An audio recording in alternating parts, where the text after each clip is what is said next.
안녕하세요. 역의향이라는 이름을 쓰고 있는 평범한 사람입니다.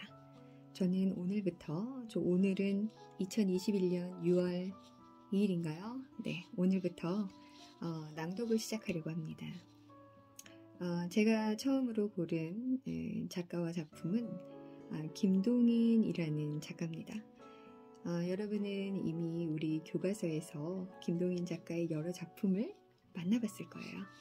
근데 오늘 제가 그 시작을 여는 작품은 광염소나타라는 작품입니다.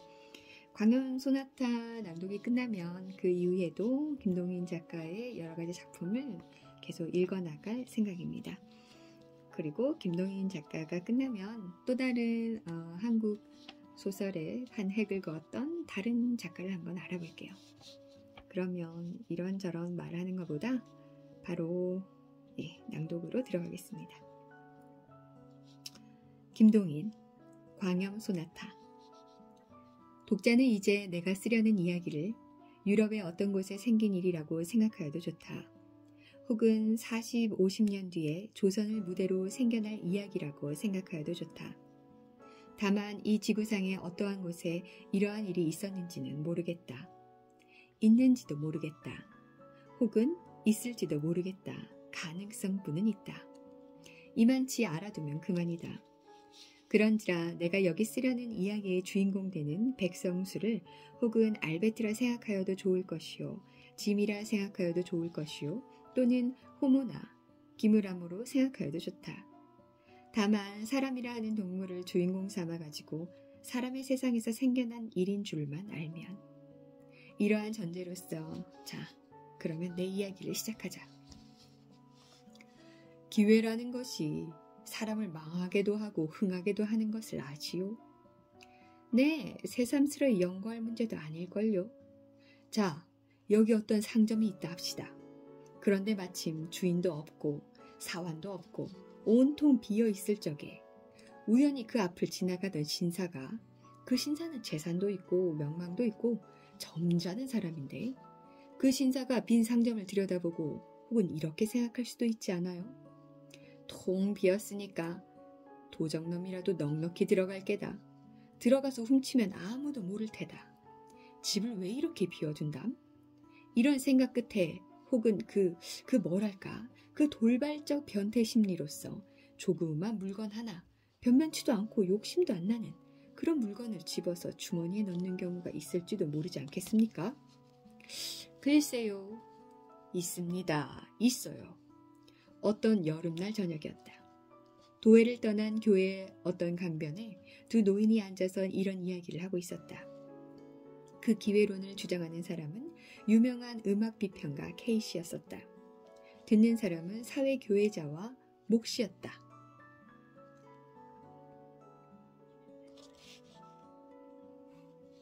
커트. 자, 여기 어떤 상점이 있다 합시다. 그런데 마침 주인도 없고 사환도 없고 온통 비었을 적에 우연히 그 앞을 지나가던 신사가, 그 신사는 재산도 있고. 커트. 자, 여기 어떤 상점이 있다 합시다. 그런데 마침 주인도 없고 사환도 없고 온통 비었을 적에 우연히 그 앞을 지나가던 신사가, 그 신사는 재산도 있고 명망도 있는 점잖은 사람인데, 그 신사가 빈 상점을 들여다보고 혹은 이렇게 생각할 수도 있지 않아요? 통 비었으니까 도적놈이라도 넉넉히 들어갈 게다. 들어가서 훔치면 아무도 모를 테다. 집을 왜 이렇게 비워둔담? 이러한 생각 끝에 혹은 그 돌발적 변태 심리로서 조그만 물건 하나, 변변치도 않고 욕심도 안 나는 그런 물건을 집어서 주머니에 넣는 경우가 있을지도 모르지 않겠습니까? 글쎄요. 있습니다. 있어요. 어떤 여름날 저녁이었었다. 도회를 떠난 교회의 어떤 강변에 두 노인이 앉아서 이런 이야기를 하고 있었다. 그 기회론을 주장하는 사람은 유명한 음악 비평가 케이시였었다. 듣는 사람은 사회교화자의 모씨였었다. 글쎄, 있을까요? 있어요.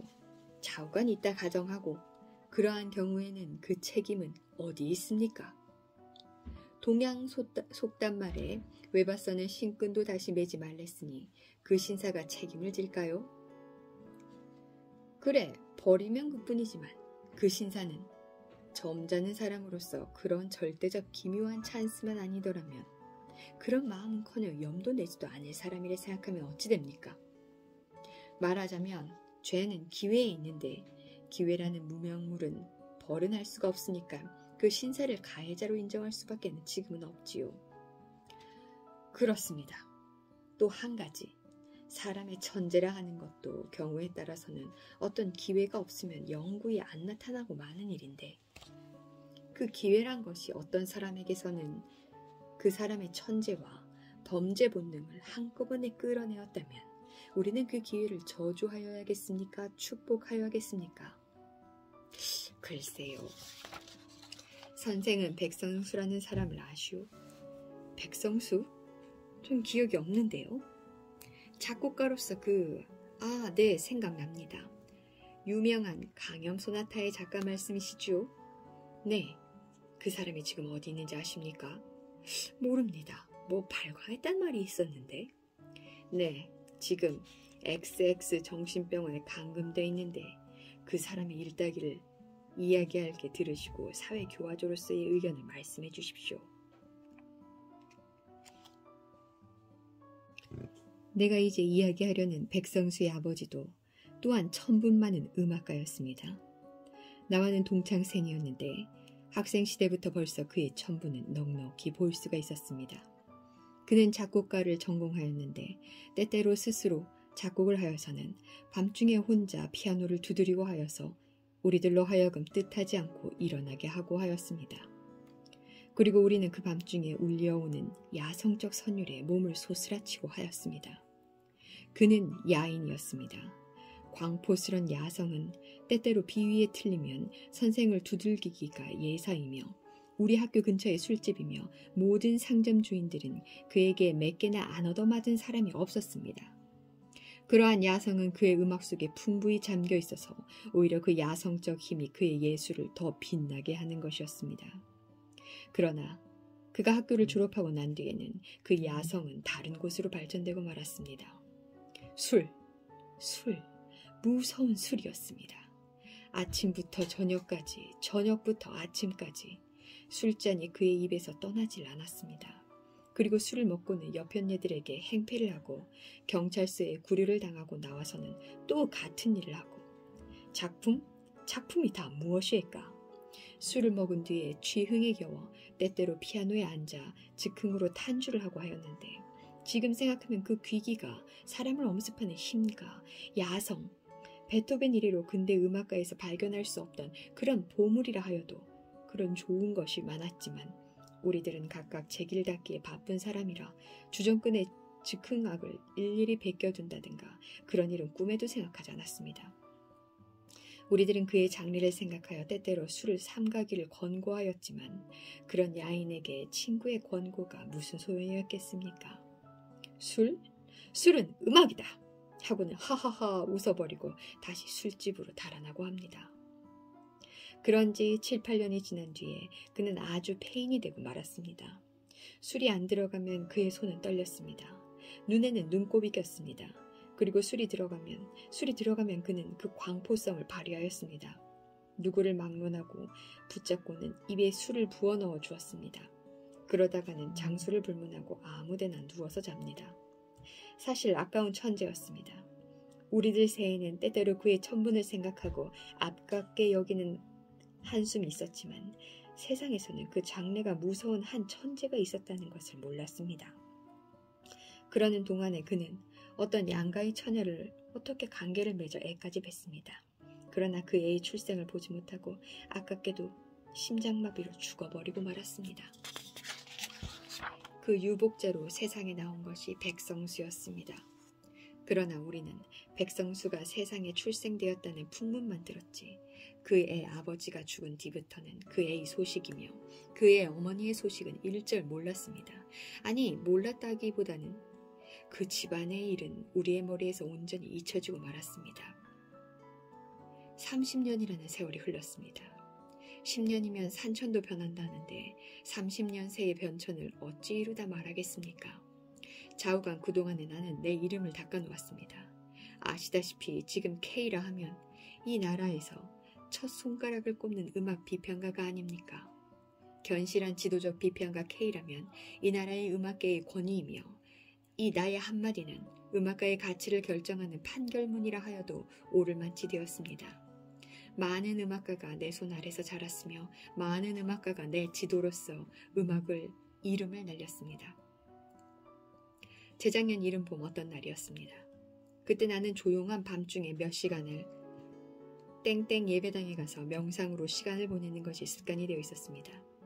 언덕 위에 홀로 서 있는 집으로서 조용한 밤중에 혼자 앉아 있노라면 때때로 들보에서 놀라 깬 비둘기의 날개 소리와 간간히 기둥에서 뚝뚝 하는 소리밖에는 아무 소리도 들리지 않는, 말하자면 나 같은 괴상한 성미를 가진 사람이 아니면 돈을 주어도 들어갈래야 들어가지 않을 음침한 집이었습니다.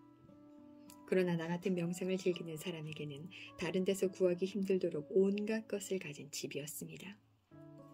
외따르고 조용하고 음침하며 간간히 알지 못할 신비한 소리까지 들리며 멀리서는 때때로 놀란 듯한 기적 소리도 들리는, 이것뿐으로도 상당한데 게다가 이 예배당에는 피아노도 한 대 있었습니다. 예배당에는 오르간은 있을지나 피아노가 있는 곳은 쉽지 않은 것으로서 무슨 흥이나 날 때에는 피아노에 가서 한 곡조 두드리는 재미도 또한 괜찮았습니다. 그날 밤도 아마 2시는 지났을걸요. 그 예배당에서 혼자서 눈을 감고 조용한 맛을 즐기고 있노라는데 갑자기 저편 아래에서 제재하는 소리가 납디다. 그래서 눈을 번쩍 뜨니까 화광이 충천하였는데 내다보니까 언덕 아래 어떤 집이 불이 붙으며 사람들이 왔다 갔다 야단이었습니다. 이렇게 말하면 어떨지 모르지만 그다지 멀지 않은 곳에서 불 붙는 것을 바라보는 맛도 괜찮은 것이었습니다.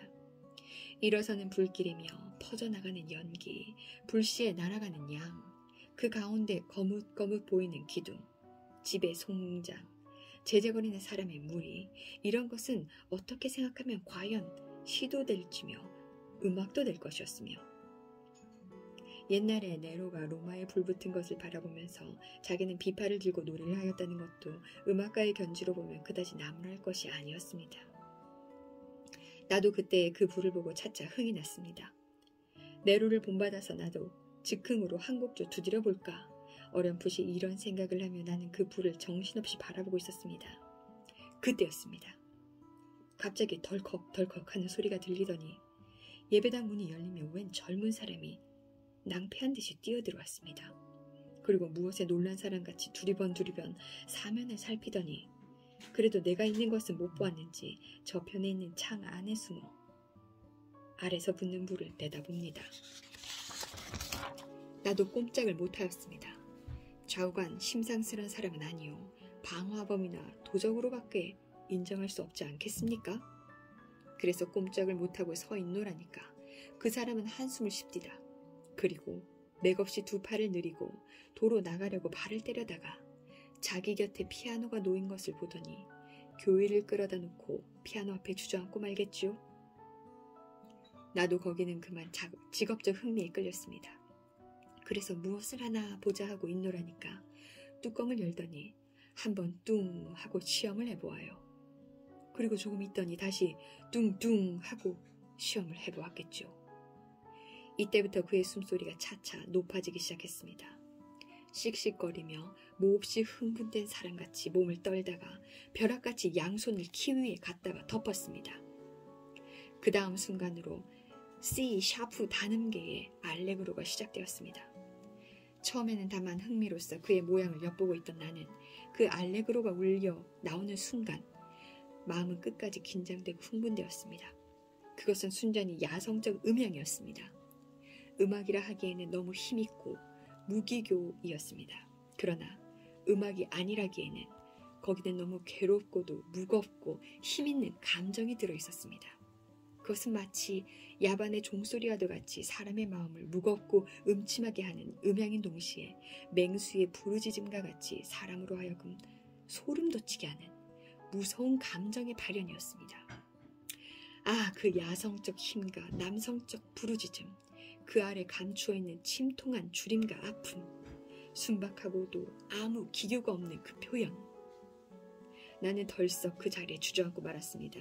그리고 음악가의 본능으로서 뜻하지 않고 주머니에서 오선지와 연필을 꺼내었습니다. 피아노에 울려 나아가는 소리에 따라서 나의 연필은 오로지 위에서 뛰어놀았습니다. 좀 급속도로 시작된 빈곤, 거기 연하여 주림, 꺼져가는 불꽃과 같은 목숨, 그러한 것을 지나서 한참 연속되는 완서조의 압축된 감정, 갑자기 튀어져 나오는 광포, 거기 연한 쾌미, 홍소, 이리하여 주화조로서 탄주는 끝이 났습니다. 더구나 그 속에 나타나 있는 압축된 감정이며 주림 또는 맹렬한 불길 등이 사람의 마음에 주는 그 처참함이며 광포성은 나로 하여금 아직 문명이라 하는 것에 은택에 목욕하여 보지 못한 야인을 연상케 하였습니다. 탄주가 다 끝이 난 뒤에도 나는 정신을 못 차리고 망연히 앉아 있었습니다. 물론 조금이라도 음악의 소양이 있는 사람일 것 같으면 이제 그 소나타를 음악에 대하여 정통으로 아무러한 수양도 받지 못한 사람이 다만 자기의 천재적 즉흥뿐으로 탄주한 것임을 알 것입니다. 해결이 없이 감칠도 화연이며 중흑도 화연을 범벅으로 섞어 놓았으며 금칙인 병행 58도까지 집어넣은 것으로서 더구나 스케르초는 온전히 뽑아먹은 대담하면서도 대담하고 무식하다면 무식하다 할 수도 있는 방분 자유한 소나타였습니다.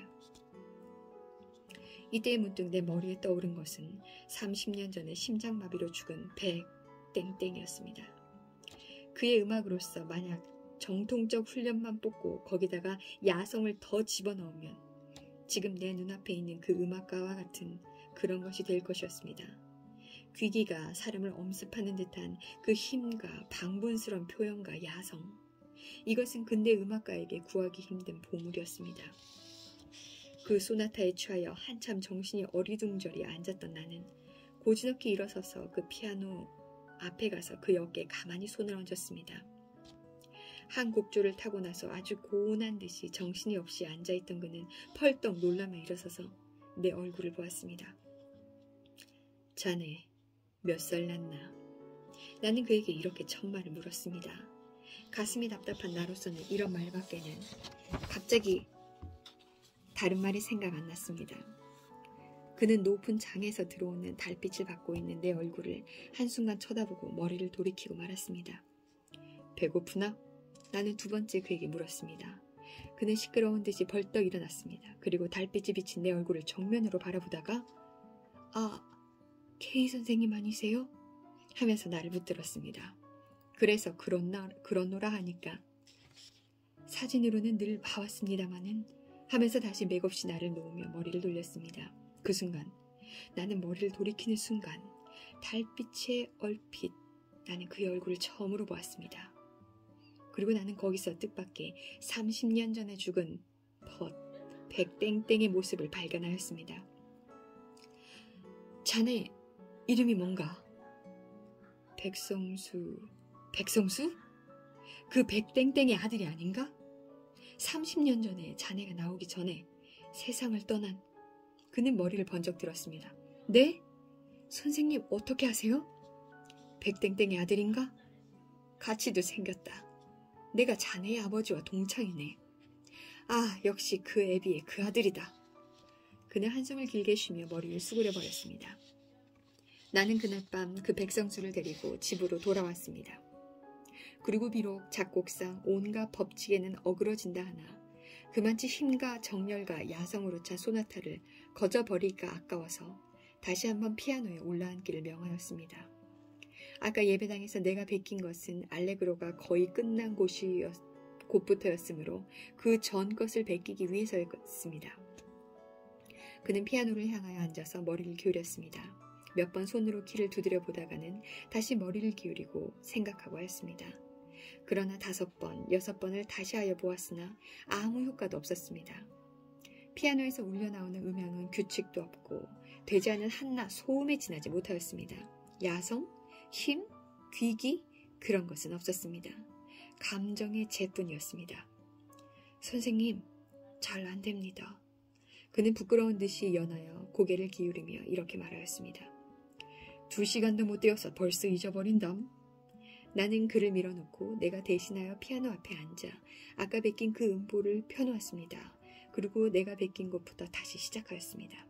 화염, 화염, 빈곤, 주림, 야성적 힘, 기괴한, 감금당한 감정, 음보를 보면서 타던 나는 스스로 흥분이 되었습니다. 미상불 그때는 내 눈은 미친 사람같이 번득였으며 얼굴은 흥분으로 빨갛게 되었을 것이었습니다. 즉 그때 그가 갑자기 달려들더니 나를 떠밀쳐버렸습니다. 그리고 자기가 대신하여 앉았습니다. 의자에서 떨어진 나는 너무 흥분되어 다시 일어날 힘도 없이 그 자리에 앉은 채로 그의 양을 쳐다보았습니다. 그는 나를 밀쳐버린 다음에 그 음보를 들고서 읽기 시작하였습니다. 아, 그의 얼굴, 그의 숨소리가 차차 높아지면서 눈은 미친 사람과 같이 빛을 내기 시작하였습니다.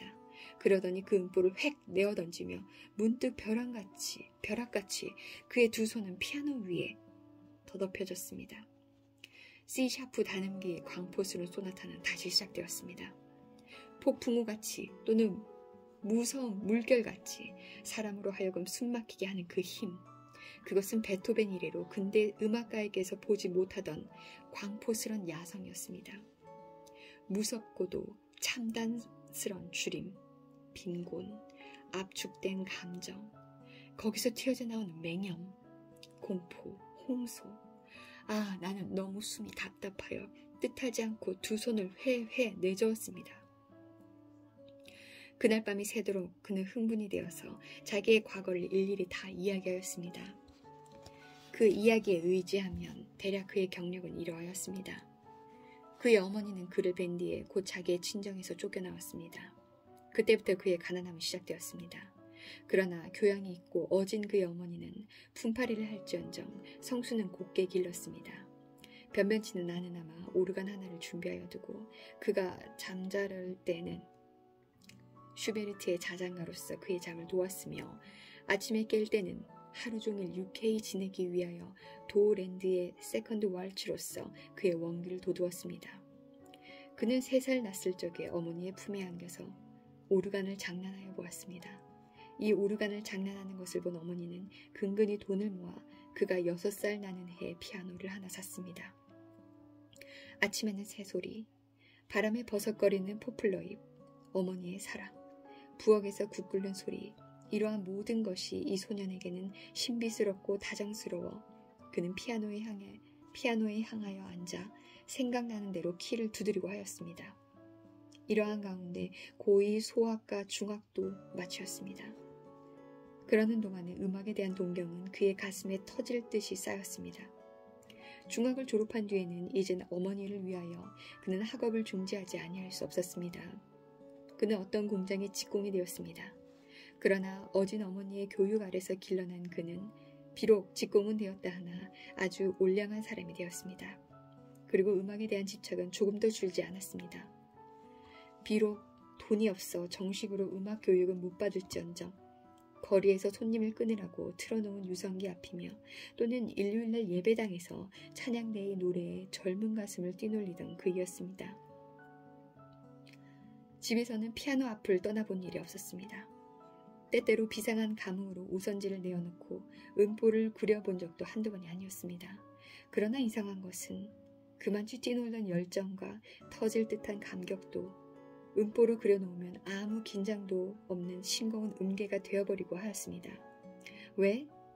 그만치 천분이 있고 그만치 열정이 있던 그에게서 왜 그런 재와 같은 음악만 나왔느냐고 물으실 테지요. 거기에 대하여서는 이따가 설명하리다.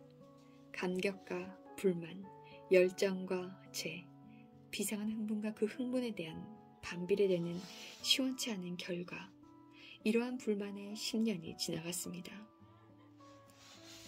그의 어머니는 문득 몹쓸병에 걸렸습니다. 자양과 약값, 그의 몇 해를 근근히 모았던 돈은 차차 줄기 시작하였습니다. 조금이라도 안락한 생활이 되기만 하면 정식으로 음악에 대한 교육을 받으려고 모아두었던 저금은 그의 어머니의 병에 다 들어갔습니다. 그러나 그의 어머니의 병은 차도가 보이지 않았습니다. 그리하여 그와 내가 그 예배당에서 만나기 전해 여름 어떤 날 그의 어머니는 도저히 회복할 가망이 없는 중태에까지 빠지게 되었습니다. 그러나 그땐 벌써 그에게 돈이라고는 다 떨어진 때였습니다. 그날 아침 그는 위덕한 어머니를 버려두고 역시 공장에를 갔습니다. 그러나 아무리 하여도 마음이 놓이지 않아서 일을 중도에 그만두고 집으로 돌아왔습니다. 그때는 어머니는 벌써 혼수 상태에 빠져 있었습니다. 가슴이 덜컥 내려앉은 그는 황급히 다시 뛰어나갔습니다. 그러나 어디로? 무얼 하러? 뜻없이 뛰쳐나와 한참 다름박질하다가 그는 문득 정신을 차리고 의사라도 청할 양으로 희끈 돌아섰습니다. 그때였습니다. 아까 내가 말한 바 기회라는 것이 그때의 그의 앞에 나타났습니다. 그것은 조그만 담배가게 앞이었는데 가게와 안방과의 세의 문은 닫혀있고 안에는 미상불 사람이 있을지나 가게를 보는 사람은 눈에 안 띄었습니다. 그리고 그 담배 상자 위에는 50전짜리 은전 한 입과 동전 몇 잎이 놓여 있었습니다. 그는 자기로도 무엇을 하는지 몰랐습니다. 의사를 청하여 오려면 다만 몇십 전이라도 돈이 있어야겠다는 어렴풋한 생각만 가지고 있던 그는 한번 사면을 살핀 뒤에 벼락같이 그 돈을 쥐고 달아났습니다. 그러나 그는 20간도 뛰지 못하여 따라오는 그 집 사람에게 붙들렸습니다. 그는 몇 번을 사정하였습니다. 마지막에는 자기의 어머니가 명제 경각이니 1시간만 놓아주면 의사를 어머니에게 보내고 다시 오마구까지 하여 보았습니다. 그러나 그런 말은 모두 헛소리로 돌아가고 그는 마침내 경찰서로 가게 되었습니다. 경찰서에서 재판소로, 재판소에서 감옥으로 이러한 6달 동안에 그는 이를 갈면서 분해하였습니다. 자기 어머니의 운명이 어찌 되었나 그는 손과 발을 동동 구르면서 안타까워했습니다. 만약 세상을 떠났다 하면 떠나는 순간에 얼마나 자기를 찾았겠습니까? 임종에도 물 한 잔 떠 넣어줄 사람이 없는 어머니였습니다. 애타하는 그 모양, 목말라 하는 그 모양을 생각하고는 그 어머니에게 지지 않게 자기도 애타하고 목말라 했습니다. 반년 뒤에 겨우 광명한 세상에 나와서 자기의 오막살이를 찾아가매 거기는 벌써 다른 사람들이 들어있었으며 그의 어머니는 반년 전에 아들을 찾으며 길에까지 기어나와 죽었다고 합니다. 공동묘지를 가보았으나 분묘조차 발견할 수가 없었습니다.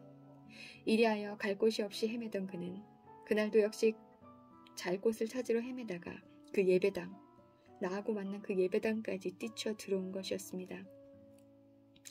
여기까지 이야기에 오던 케이씨는 문득 말을 끊었다. 그리고 마도로스 파이프를 꺼내어 담배를 피워가지고 빨면서 모씨에게 향하였다. 선생은 이제 내가 이야기한 가운데 모순된 점을 발견 못하셨습니까? 글쎄요. 그럼 내가 대신 물으리다. 백성수는 그만치 천분이 많은 음악가였는데 왜 그 광염 소나타, 그날 밤의 소나타를 광염 소나타라고 그랬습니다.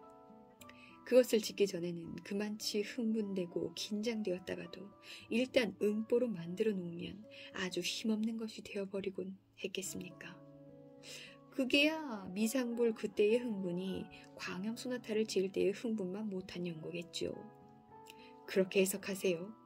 듣고 보니 그것은 한 해석이 되긴 합니다. 그러나 나는 그렇게 해석 안 하는데요. 그럼 케이씨는 어떻게 해석하십니까?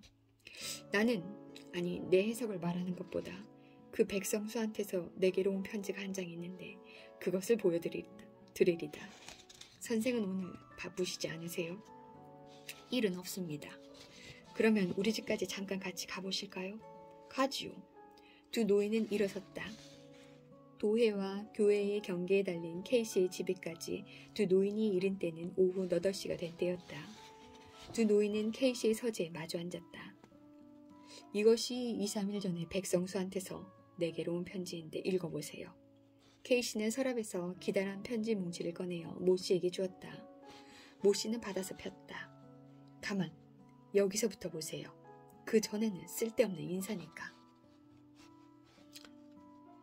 그리하여 그날도 또한 이제 밤을 지낼 집을 구하느라고 돌아다니던 저는 우연히 그 집, 제가 전에 돈 50여 전을 훔친 집 앞에 이르렀습니다.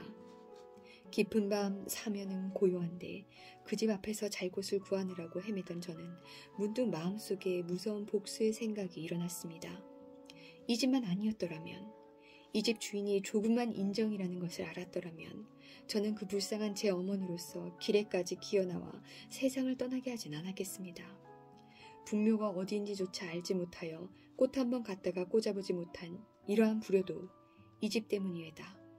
이러한 생각에 참지를 못하여 그 집 앞에 가려있는 볏집에다가 불을 놓았습니다. 그리고 거기 서서 불이 집으로 옮아가는 것을 다 본 뒤에 갑자기 무서운 생각이 나서 달아났습니다. 좀 달아나다 보매 아래서는 벌써 사람이 깨어들기 시작한 모양인데 이때의 저희 머리에 타오르는 생각은 통쾌하다는 생각과 달아나려는 생각뿐이었습니다. 그리하여 저는 몸을 숨기기 위하여 앞에 보이는 예배당 안으로 뛰어들어갔습니다. 거기서 불이 다 꺼지도록 구경을 한 뒤에 나오려다가 피아노를 보고 이보세요. 케이씨는 편지를 보는 모씨를 찾았다.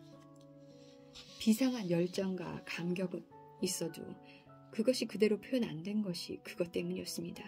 즉 성수의 어머니는 몹시 어진 사람으로서 어렸을 때부터 성수의 교육을 몹시 힘을 들여서 착한 사람이 되도록 이렇게 글렀습니다. 그려 그 어진 교육 때문에 그가 하늘에서 타고난 광포성과 야성이 표면상에 나타나지를 못하였습니다. 그 타오르는 야성과 열정과 힘이 음보로 그려놓으면 아주 힘없는, 말하자면 김 빠진 술과 같이 되고 마는 것이죠. 그것이 모두 그 때문이었습니다. 그려 점잖고 어진 교훈이 그의 천분을 못 발휘하게 한 셈이지요. 그것이 그 사람 성수가 감옥 생활을 할 동안에 한 번 씻기기나 하였으나 그러나 사람의 교양이라 하는 것은 온전히 씻지는 못하는 것이다. 그러다가 그 원수의 집 앞에서 갑자기 말하자면 돌발적으로 야성과 강포성이 나타나서 불을 놓고 예배당 안에 숨어 서서 그 야성적 광포적 쾌미를 한껏 즐긴 다음에 그에게서 폭발하여 나온 것이 바로 그 광염 소나타였구려. 일어서는 불길, 사람의 비명, 온갖 것을 무시하고 퍼져나가는 불의 세력, 이런 것은 사실 야성적 쾌미 가운데 으뜸이 되는 것이니까요. 아셨습니까? 그러면 그 다음에 그 편지 여기부터 또 읽어보세요. 저는 그날의 일이 아직 눈앞에 어리는 듯 하외다. 선생님이 저를 세상에 소개하시기 위하여 늙으신 몸이 몸소 피아노에 앉으셔서 초대한 여러 음악가들 앞에서 제 광염 소나타를 탄주하시던 그 광경은 지금 생각하여도 제 눈에서 눈물이 나오려 합니다. 그때 그 손님 가운데 부인 손님 두 분이 기절을 한 것은 결코 광염 소나타의 힘뿐이 아니고 선생의 그 탄주의 힘이 많이 섞인 것을 니라고 부인하겠습니까? 그 뒤에 여러 사람 앞에 저를 세우시고 이 사람이 광염 소나타의 작가이며 30년 전 우리를 버려두고 혼자 간 일대의 귀재 백땡땡의 아들이외다 하고 소개해 주신 그때의 그 감격은 제 일생에 어찌 있사오리까. 그 뒤에 선생님께서 저를 위하여 꾸며주신 방도 또한 제 마음에 가장 맞는 방이었습니다. 널따란 북향방에 동남쪽 귀에 든든한 참나무 침대가 하나, 서북쪽 귀에 아무 장식 없는 참나무 책상과 의자, 피아노가 하나씩. 그 밖에는 방 안의 장식이라고는 서남쪽 벽에 커다란 거울이 하나 있을 뿐, 덩더럽게 넓은 방은 사실 밤에 전등 아래 앉아 있노라면 저절로 소름이 끼치도록 무시무시한 방이었습니다. 게다가 방 안은 모두 검은 칠을 하고 창밖에는 늙은 회나무의 고목이 한 그루 서 있는 것도 과연 귀기가 돌았습니다. 이러한 가운데서 선생님은 저로 하여금 방분스러운 음악을 낳도록 애써주셨습니다. 저도 그런 환경 아래서 좋은 음악을 낳아보려고 얼마나 애를 썼겠습니까? 어떤 날 선생님께 작곡에 대한 개통적 훈련을 원할 때 선생님은 이렇게 대답하셨습니다. 자네에게는 그런 훈련이 필요가 없어. 마음대로 나오는 대로 하게. 자네 같은 사람에게 개통적 훈련이 들어가면 자네의 음악은 기계화돼 버리고 말아. 마음대로 온갖 규칙과 규범을 무시하고 가슴에서 터져 나오는 대로. 저는 이 말씀의 뜻을 똑똑히는 몰랐습니다. 그러나 대략 의미뿐은 통하였습니다. 그리하여 저는 마음대로 한껏 자유스러운 음악의 경지를 개척하려 하였습니다. 그러나 그동안 제가 산출한 음악은 모두 이상해도 저의 이전, 제 어머니가 아직 살아계실 때의 것과 마찬가지로 아무러한 힘도 없는 음향에 유의에 지나지 않았습니다. 저는 얼마나 초조하였겠습니까? 때때로 선생님께서 최근 비스시 하시는 말씀은 저로 하여금 더욱 초조하게 하였습니다. 그리고 마음이 초조하면 초조할수록 제게서 생겨나는 음악은 더욱 나약한 것이 되었습니다. 저는 때때로 그 불붙던 광경을 생각하여 보았습니다. 그리고 그때의 통쾌하던 감정을 되풀이하여 보려 하였습니다.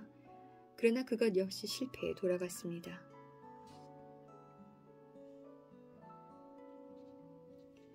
그리고 그때의 통쾌하던 감정을 되풀이하여 보려 하였습니다. 그러나 그것 역시 실패에 돌아갔습니다. 때때로 비상한 열정으로 음보를 그려놓은 뒤에 몇 시간을 지나서 다시 한번 읽어보면 거기는 아무 힘이 없는 개념만 있고 하였습니다. 저희 마음은 차차 무거워지기 시작하였습니다. 그리고 큰 기대를 가지고 계신 선생님께도 미안하기가 짝이 없었습니다. 음악은 공의 품과 달라서 마음대로 만들고 싶은 때에 되는 것이 아니니 마음 놓고 천천히 감흥이 생긴 때에 이러한 선생님의 위로의 말씀이 듣기가 제 살을 깎아먹는 듯 하였습니다. 그러나 제 마음상은 이제는 제게서 다시 힘있는 음악이 나올 기회가 없는 것 같지만 생각되었습니다. 그러는 동안에 무의의 몇 달이 지났습니다. 어떤 날 밤중 가슴이 너무 무겁고 가슴속에 무엇이 가득 찬 것 같이 거북하여서 저는 산보를 나섰습니다. 무거운 머리와 무거운 가슴과 무거운 다리를 지양 없이 옮기면서 돌아다니다가 저는 어떤 곳에서 커다란 볏짚 낯가리를 발견하였습니다. 이때의 저의 심리를 어떻게 형용하였으면 좋을지 저는 모르겠습니다. 저는 무서운 적을 만난 것 같이 긴장되고 흥분되었습니다. 저는 사면을 한번 살펴보고 그 낯가리에 달려가서 불을 그어 놓았습니다. 그리고 갑자기 무서움증이 생겨 돌아서서 달아나다가 멀찌감이까지 달아서서 돌아보니까 불길은 벌써 하늘을 찌를 듯이 일어났습니다. 와, 꺄 사람들이 부르짖는 소리도 들렸습니다. 저는 다시 그곳까지 가서 그 무서운 불길에 날아 올라가는 볏짚이며 그 낯가리에 연달아 있는 집을 헐어내는 광경을 구경하다가 문득 흥분되어 집으로 돌아왔습니다. 그날 밤에 된 것이 성남 파도였습니다. 그 뒤에 이 도회에서 일어난 알지 못할 몇 가지의 불은 모두 제가 질러놓은 것이었습니다. 그리고 불이 있던 날 밤마다 저는 한 가지의 음악을 얻었습니다. 며칠을 연하여 가슴이 몹시 무겁다가 그것이 마침내 식체와 같이 거북하고 답답하게 되는 때는 저는 뜻없이 거리를 나갑니다. 그리고 그러한 날은 한 가지의 방화 사건이 생겨나며 그날 밤에는 한 곡의 음악이 생겨났습니다. 그러나 그것도 변수가 차차 많아갈 동안 저의 그 불에 대한 흥분은 반비례로 줄어졌습니다. 온갖 것을 용서하지 않는 불꽃의 잔혹함도 그다지 제 마음을 긴장시키지 못하였습니다. 차차 힘이 적어져가네. 선생님께서 제 음악을 보시고 이렇게 말씀하신 적이 그러한 때였습니다. 그러나 저는 개서 더할 도리가 없었습니다. 하는 수 없이 저는 한동안 음악을 온전히 잊어버린 듯이 내버려 두었습니다. 모 씨가 성수의 마지막 편지를 여기까지 읽었을 때에 K씨가 찾았다. 재작년 봄에서 가을에 걸쳐서 원인 모를 불이 많지 않았습니까? 그것이 죄 성수의 장난이었습니다. 그려. K씨는 그것을 온전히 모르셨습니까? 나요? 몰랐지요. 그런데 그 어떤 날 밤이구려. 성수는 기대에 반해서 우리 집으로 온 지 여러 달이 됐지만 한 번도 힘있는 것을 쥐어본 일이 없겠지요.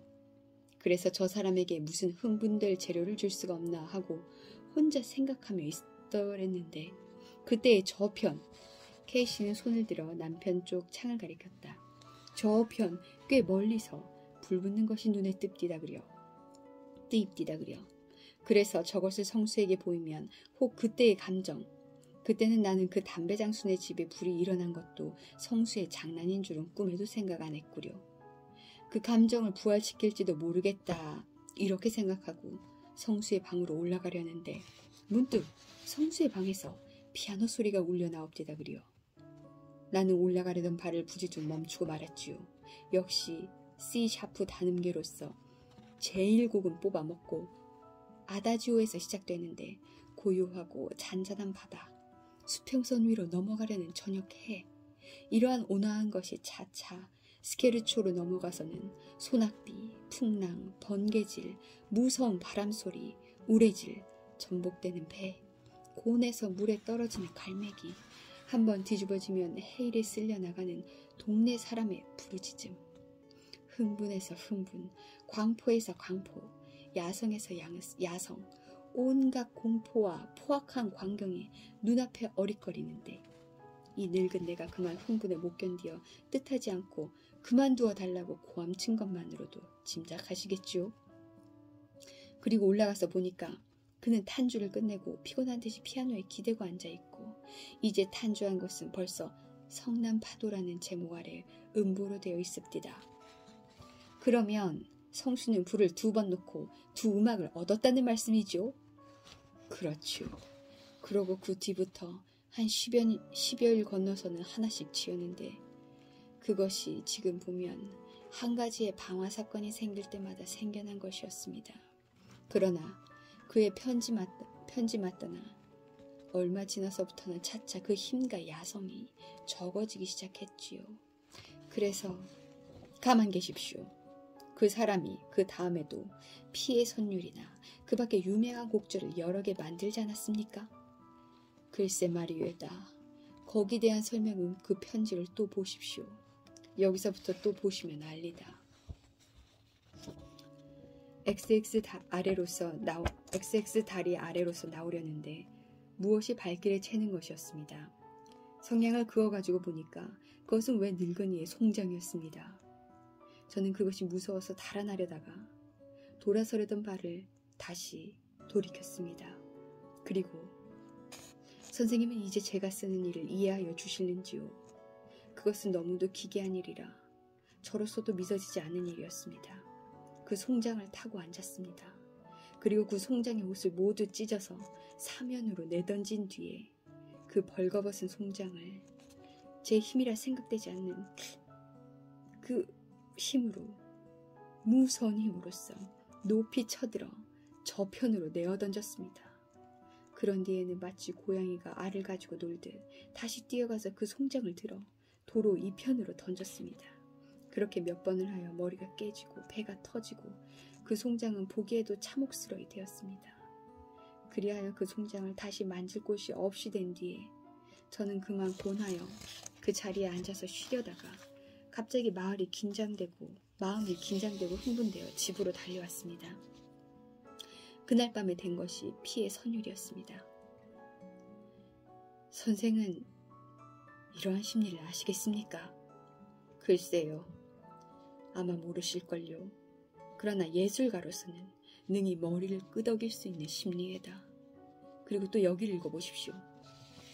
그 여자가 죽었다는 것은 제게는 사실 뜻밖이었습니다. 저는 그날 밤 혼자 몰래 그 여자의 무덤을 찾아갔습니다. 그리고 7-8시간 전에 묻어놓은 그의 무덤의 흙을 다시 파서 그의 시체를 꺼내어 놓았습니다. 푸르른 달빛 아래 누워있는 아름다운 그의 모양은 과연 선녀와 같았습니다. 가볍게 눈을 닫고 있는 창백한 얼굴, 고된 콧날, 풀어헤친 검은 머리, 아무 표정도 없는 고요한 얼굴은 더욱 처형함을 도왔습니다. 이것을 정신없이 들여다보고 있던 저는 갑자기 흥분이 되어 아, 선생님, 저는 이 아래를 쓸 용기가 없습니다. 재판소의 조서를 보시면 저절로 아실 것이다. 그날 밤에 된 것이 사령이었습니다. 어떻습니까? 네? 언어도단이에요. 선생님의 눈으로는 그렇게 배실이다. 또 여기를 읽어보십시오. 이래야 저는 마침내 사람을 죽인다 하는 경우에까지 이르렀습니다. 그리고 한 사람이 죽을 때마다 한 개의 음악이 생겨났습니다. 그 뒤부터 제가 지은 그 모든 것은 모두 다 한 사람씩의 생명을 대표하는 것이었습니다. 이전 더 보실 것이 없습니다. 그런데 그만큼 보셨으면 성수에 대한 대략한 일은 아셨을 터인데 거기에 대한 의견이 어떻습니까? 네? 어떤 의견 말씀이오니까? 어떤 기회라는 것이 어떤 사람에게서 그 사람이 가지고 있는 천재와 함께 범죄 본능까지 끌어내었다 하면 우리는 그 기회를 저주하여야겠습니까? 혹은 축복하여야겠습니까? 이 성수의 일로 말하자면 방화, 사체 모욕, 시간, 살인, 온갖 죄를 다 범했어요. 우리 예술가 협회에서 별로 수단을 다 써서 정부에 탄원하고 재판소에 탄원하고 해서 겨우 성수를 정신병자라 하는 명목 아래 정신병원에 감금했죠. 그렇지 않으면 당장의 사형이 아닙니까? 그런데 이제 그 편지를 보셔도 짐작하시겠지만 통상시에는 그 사람 아주 명민하고 점잖고 온화한 청년입니다.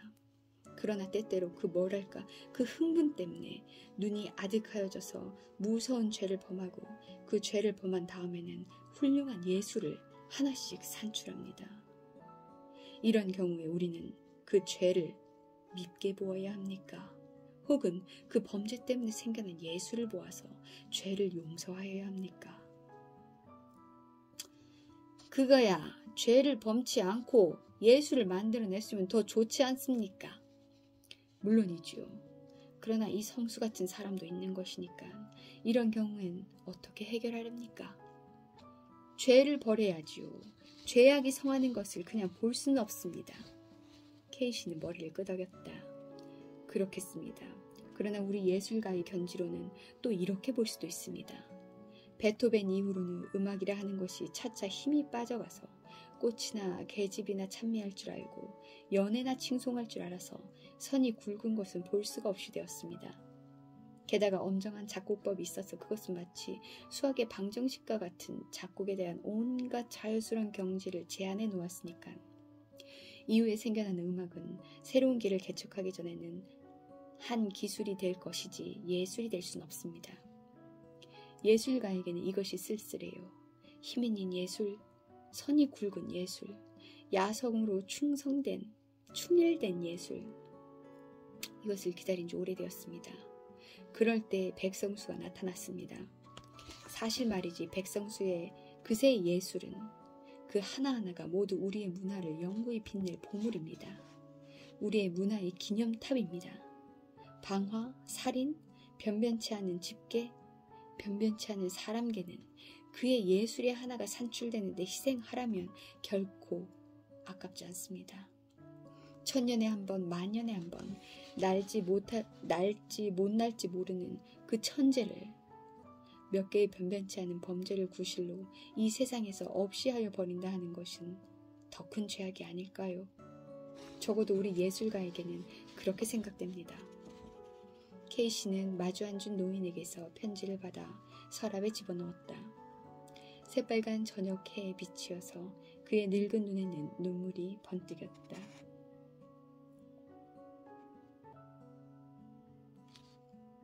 여기까지입니다. 지금 거의 약 40분가량을 광염소나타를 읽었습니다. 광염소나타는 1929년 1월 1일부터 12일까지 중해일보라는 신문에 실렸던 연재됐던 단편 소설인 것 같습니다. 일단 이게 처음 세상에 나온 게 1929년이니까요. 상당히 오래된 작품이시죠. 그래서 이 문체라든지 어휘가 상당히 예스러운 경우가 많았습니다. 제가 읽을 때 좀 더듬거리기도 했고 좀 번복해서 읽은 부분도 있고 네 그렇습니다. 그런 것은 좀 너그러 이해해 주시고 앞으로 낭독이 하나하나 더해져 갈 때마다 조금 더 자연스럽고 매끄럽게 읽을 수 있도록 좀 최선을 다하겠습니다. 오랜 시간 낭독을 들어주셔서 감사하고요. 오늘 읽은 김동인의 광염소나타는 사실 저도 김동인의 작품 중에 광염소나타가 있다라는 것만 알았지 이렇게 읽어본 것은 처음입니다. 왜 제목이 광염소나타인지 이제 알 수 있겠고 그리고 또 이러한 음악과 함께 이런 사연이 있었던 것을 소재로 쓴 소설인 것은 오늘 처음 알았네요. 여러분들도 나름 새로운 이야기를 듣고 새로운 생각을 할 수 있는 그런 뜻깊은 시간이었기를 바랍니다. 그럼 오늘은 이만 마치고요. 다음에는 김동인의 작품, 다른 작품으로 다시 낭독을 하겠습니다. 들어주셔서 감사합니다. 다음에 또 만나요.